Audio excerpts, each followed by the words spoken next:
Punca kemiskinan dalam masyarakat. 1. Tiada kerja. Memilih kerja tanpa ingin memulakan walaupun sekadar menjadi juruang atau angan batu bapa di tapak pembinaan. Sebenarnya saya mendapat peluang pekerjaan ketika telah tamat belajar kerana sudah terbiasa melakukan kerja sejak kecil. Ia seperti aura. 2. Tiada pendapatan. Seseorang yang tidak mendapat apa-apa bantuan kerajaan seperti bantuan ibu tunggal, warga emas, zakat dan sebagainya. 3. Tiada simpanan. Seseorang yang tidak pernah menabung sejak muda dan tidak membeli apa-apa aset yang boleh digunakan ketika sukar. Ada orang menggunakan kereta lamanya untuk berniaga di pasar malam contohnya. 4.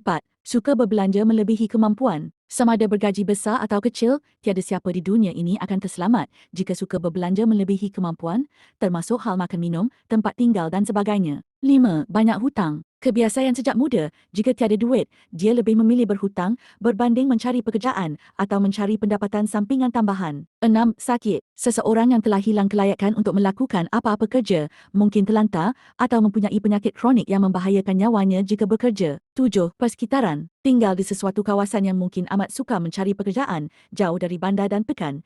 Kawasan yang sama sekali tiada daya ekonomi yang membantu seseorang memperoleh pendapatan. 8. Perubahan mendadak. Kejutan budaya di mana seseorang suka membiasakan alur ekonomi setempat. Contohnya, seorang suami tiba-tiba dibawa balik ke kampung dan mencari pekerjaan di situ. 9.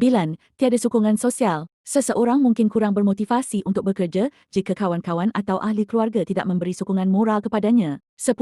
Usia terlalu tua. Faktor usia menjadikan manusia suka menggarap apa manusia muda boleh atau mahu dapatkan. Oleh kerana itu, kekuatan tubuh yang rendah menjadikannya kurang berdaya saing dalam masyarakat. 11. Terabai di usia kanak-kanak. Anak-anak kehilangan ibu bapa sama ada mati atau dibuang. Disiarkan 9.4 malam 17 Februari 2026, Rawang Selangor.